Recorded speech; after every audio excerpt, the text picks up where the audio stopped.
الذي دعانا بحب البلاد. الصلاة والسلام على سيدنا وحبيبنا ومولانا محمد الذي أرسل للعالمين إلى يوم المعاد. Amma ba'd.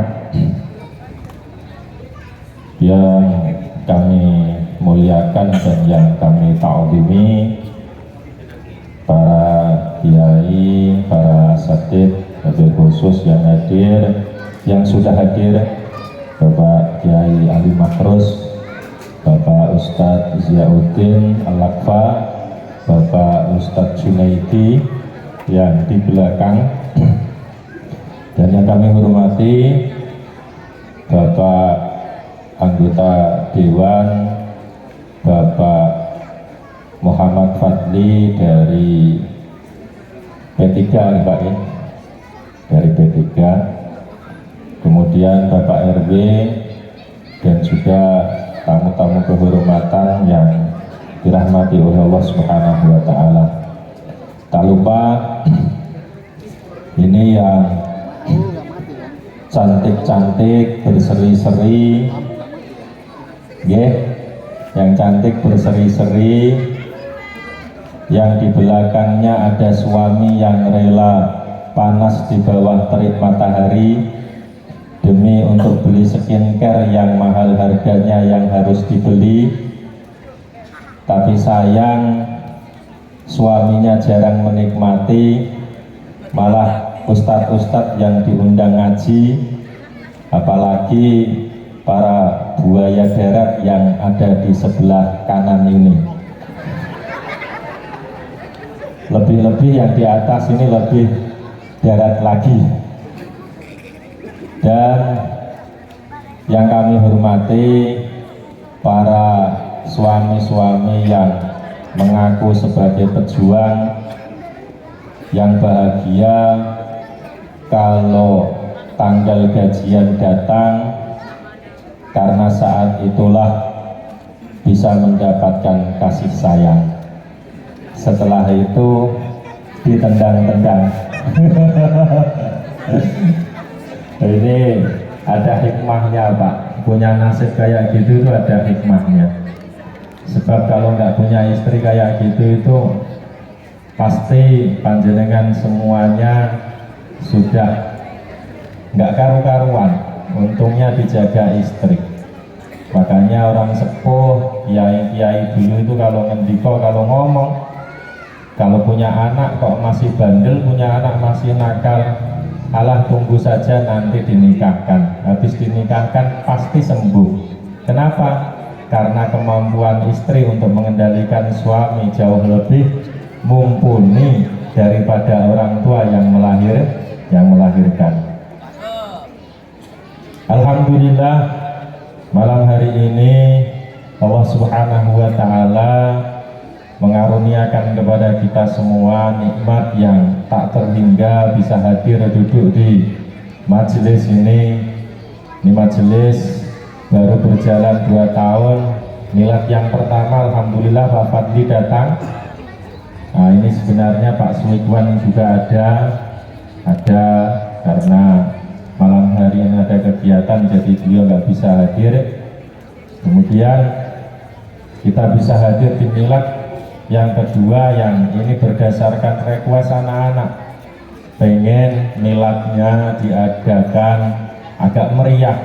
Alhamdulillah malam hari ini bisa memenuhi apa yang menjadi keinginan anak-anak, sekaligus menarik Bapak Ibu sekalian yang belum bergabung, belum bisa punya kesempatan, malu-malu untuk hadir di majelis. Nah, ini daya tariknya malam hari ini. Semoga setelah malam hari ini bisa ikut gabung, ikut serta hadir di majelis-majelis ilmu yang insya Allah itu akan menjadikan kita selamat dunia akhirat. Amin Allahumma amin. Salawat dan salam tak lupa kita sampaikan, sanjungkan kepada junjungan kita baginda Nabiullah Muhammad sallallahu alaihi wasallam. Diqolina Allahumma sholli ala sayyidina Muhammad wa ala ali sayyidina Muhammad. Bapak Ibu sekalian yang kami muliakan, yang kami hormati,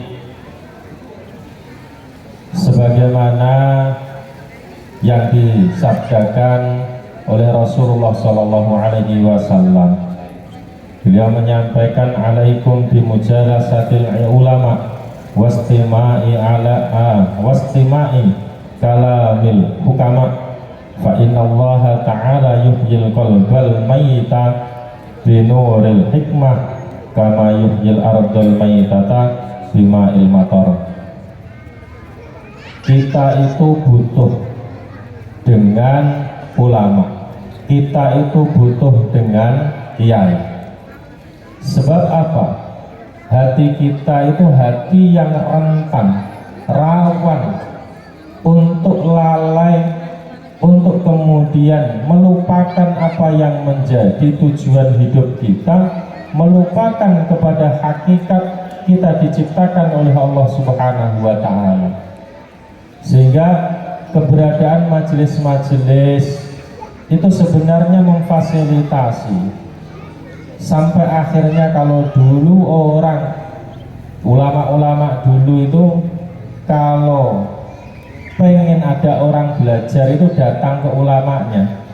Sekarang saking, ya ini bukan ulama sebenarnya, saking prihatinnya para kiai, para asatid itu bikin pengajian-pengajian, menghadiri pengajian. Tujuannya apa?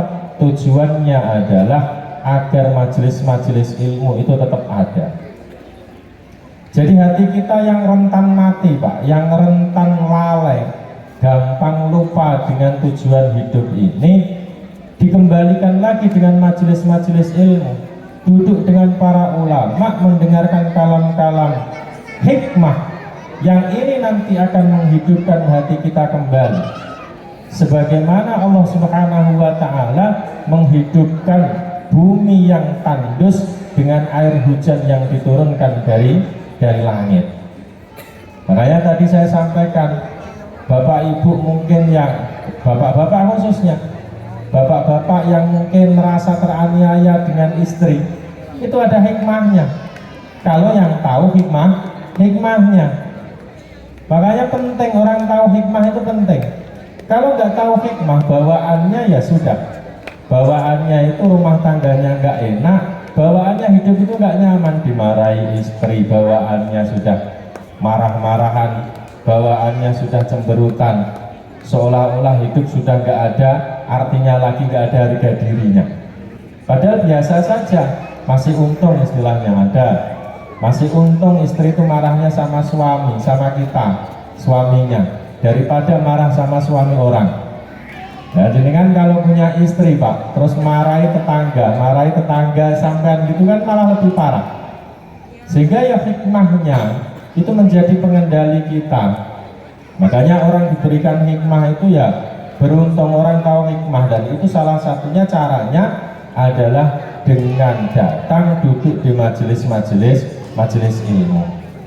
Nah, kata Allah Subhanahu wa Ta'ala, yu'til hikmata man yasha wa may yu'tal hikmata faqad utiya khairan katsiran. Orang kalau diberikan hikmah oleh Allah Subhanahu wa Ta'ala, Allah memberikan hikmah kepada siapapun yang Allah kehendaki, dan orang-orang yang diberikan hikmah oleh Allah, maka dia telah diberikan kebaikan yang begitu banyak. Jadi hikmah ini, kalau kata Ibrahim An-Nakhai, beliau mengatakan ya banyak sebenarnya, pendapat ulama banyak tentang hikmah ini. Ada yang mengatakan nubuwah, ada yang mengatakan Al-Quran wa Sunnah, ada yang mengatakan Al-Iswabah, yaitu kebenaran dengan pekerjaan, perbuatannya dan juga ucapannya. Tapi diantaranya ada yang mengatakan sebagaimana Ibrahim An-Nakhai, beliau mengatakan ma'rifatu ma'anil asya' wa fahmuha, mengetahui apa yang menjadi siri, apa yang menjadi makna dari setiap kejadian, dari setiap sesuatu, dan memahaminya. Jadi kalau kita mendapatkan apa saja itu pasti ada hikmahnya. Saya dulu itu tergolong anak yang mungkin kalau anak sekarang tergolong anak yang paling terpinggirkan. Boleh terpinggirkan itu maksudnya di antara para kawan-kawan saya semuanya itu sudah pada punya motor. Saya masih ingat saya kuliah itu pakai HP Pak, pakai HP itu ada antenanya, padahal dulu itu HP sudah ada kameranya, sudah apa namanya Sony Ericsson itu sudah ada kamera, sudah bagus-bagus. Saya itu pakai HP itu yang ada antenanya, warnanya kuning, terus saya tali karet. Kalau nggak ditarik karet itu baterainya lepas ya, karena nggak dibelikan sama bapak saya. Terus motor juga gitu, yang lain udah punya motor, saya belum punya motor. Itu dulu tuh wah piye to wong tua anak tunggal ora ditukok ning motor. Anak satu saya itu tunggal satu, nggak dibelikan motor. Nelongso Pak, nelongso. Tapi begitu sekarang saya sadar, andai kata saya dulu dibelikan motor, pacar saya banyak, yakin pasti saya sudah nggak tamat pondok. Loh, sampean kan bisa bayangkan kalau sekarang saja kayak gini, bayangkan masa mudanya kayak apa. Gini saja masih banyak yang seneng, apalagi dulu waktu masih muda. Alhamdulillah lo nggak punya motor, sehingga nggak punya pacar ya. Satu-satunya perempuan yang bisa saya tipu itu berdiri di sana. Itu satu-satunya perempuan yang bisa saya tipu. Saya kasih janji-janji manis, besok saya belikan kalung, belikan gelang. Sampai sekarang kalung gelang nggak punya ini. Jadi Pak Fadli kalau pengen nyumbang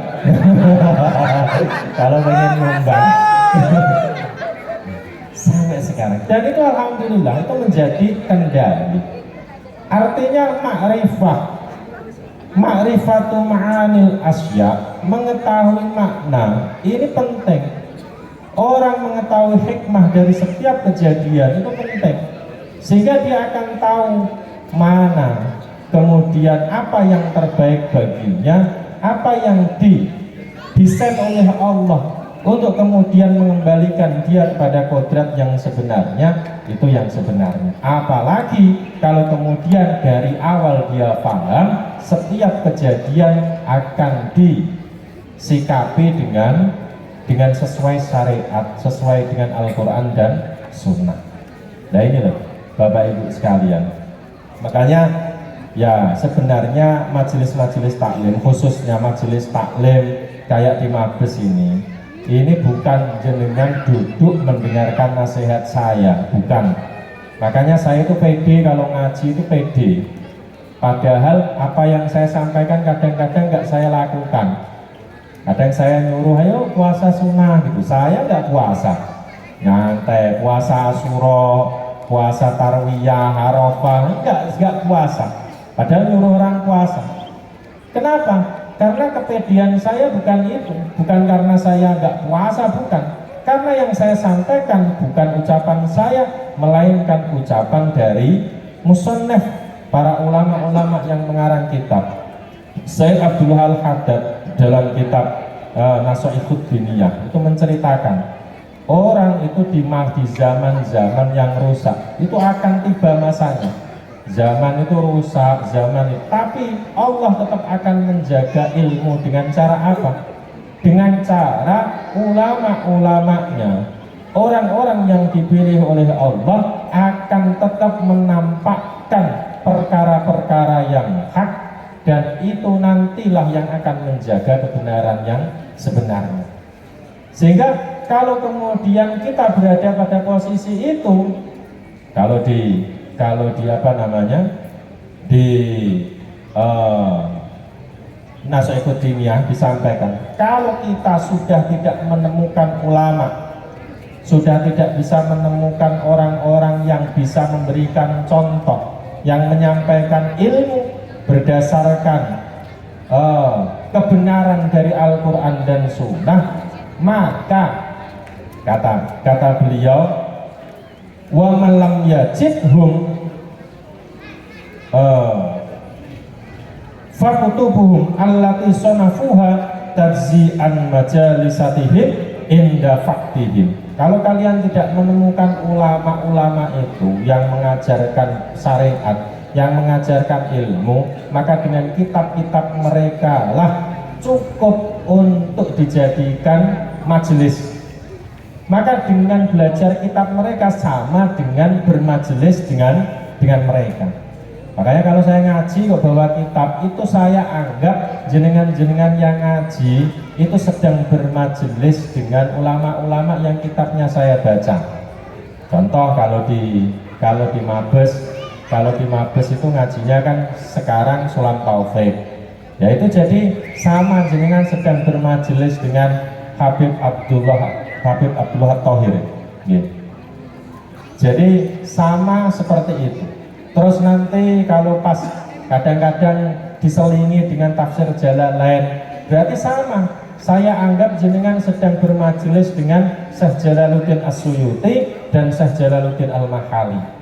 Itu tujuan saya, sehingga saya pede saja ngaji yo pede saja pokoknya. Karena apa? Karena yang saya sampaikan perkataan mereka. Loh, lah gimana? Saya nggak bisa baca kitabnya, saya nggak ngerti. Nah itulah makanya jenengan kalau pilih ngaji majelis taklim, mungkin kalau pengajian umum, ya pengajian umum itu anggap saja sebagai hiburan. Kayak ngaji sekarang ini saya anggap saja sebagai hiburan. Karena ini nggak ngaji, nggak bawa kitab, saya bawa contekan, saya tulis dari rumah ke sini, ya biar nggak lupa, biar nggak salah saja. Nah, kalau pengajian umum yang nggak bawa kitab, ya mungkin jenengan bisa bermajelis, ya anggap saja lah hiburan, cari kesenangan, cari kebenaran, cari ngaji, ngumpul takliman. Tapi kalau sudah baca kitab, kalau sudah ngaji dengan kitab, maka itu sama dengan bermajelis dengan pengarang kitabnya. Tafsir berarti Al-Quran, nanti hadis, kalau di masjid itu ada, nanti hadis ada, nanti fikihnya ada, nanti nasoibul ibadnya ada. Jadi mulai tasawuf sampai dengan fikihnya ada. Dan itu sama, jenengan sedang bermajelis dengan ulama-ulama itu cukup Pak. Nah, itu jadi gandolan, jadi pegangan besok bahwa kita dulu pernah jadi santrinya. Oh, saya santrinya Syekh Jalaluddin As-Suyuti. Oh, saya santrinya Syekh Jalaluddin Al-Mahali. Kenapa? Karena saya ngaji tafsir Jalalain meskipun hanya duduk-duduk saja dengerin. Paham juga entah. Yang penting ceritanya kok katanya. Hukumnya nanti yang penting ceritanya. Maka Bapak Ibu sekalian, ya jadi saya kalau kalau tadi diceritakan Pak RW munculnya Mabes itu dari apa sih sebenarnya? Mabes itu berawal dari gaplean sebenarnya. Jadi dulu gaple, saya ikut gaple. Jadi kalau malam tuh keliling saya ikut gaple di RT 9 ya Pak RT ya ikut gaple. Saya mau ikut gaple asalkan nggak dijepit. Kalau dijepit malu, masa Ustadz dijepit kupingnya. Ya nanti pulang merah ditanya istri kan nggak enak juga. Kenapa itu kupingnya merah? Jadi saya mau gaple tapi nggak dijepit. Akhirnya alhamdulillah Pak, masa gaple terus sekali gantian ngaji yuk ngaji. Pilih hari yang paling nggak pantas dipakai untuk gaple, yang nggak pantas dipakai untuk futsal, nggak enak kalau dipakai untuk mancing. Malam apa? Malam Jumat, jadi malam Jumat, jadi. Alhamdulillah gaplenya tutup sekarang, gaplenya tutup. Loh ini ibu-ibu kalau nggak disupport ibu-ibu itu mungkin pengajian ini nggak berjalan lama. Tapi karena disupport ibu, didorong ibu, marahi. Kalau suaminya nggak berangkat dimarahi, Pak taklim. Akhirnya ya bertahan 2 tahun dan alhamdulillah sampai sekarang bisa. Dan ini sebenarnya masih kalah dengan majelis yang dulu pernah kita buat. Itu bubar gara-gara pilpres. Sehingga sekarang kita nggak menerima lagi, gulung semuanya itu yang ada poster-posternya itu karena nggak ada unsur politiknya. Jadi ini Bapak Ibu sekalian. Sehingga ya pengajian harapannya kita itu ngaji, kita itu ada waktu di mana saat kita senang dengan ngaji. Meskipun di saat kesenangan dengan ngaji itu hanya seminggu sekali. Yang lainnya senang dengan kumpul-kumpul bareng sama tetangga, ngumpul bareng dengan kawan-kawan. sama-sama yang punya hobi, nggak ada masalah. Tapi ada catatan dalam diri kita bahwa ada waktu di saat kita senang juga ngaji. Makanya ngaji magus itu ngaji yang paling santai sebenarnya, santai banget.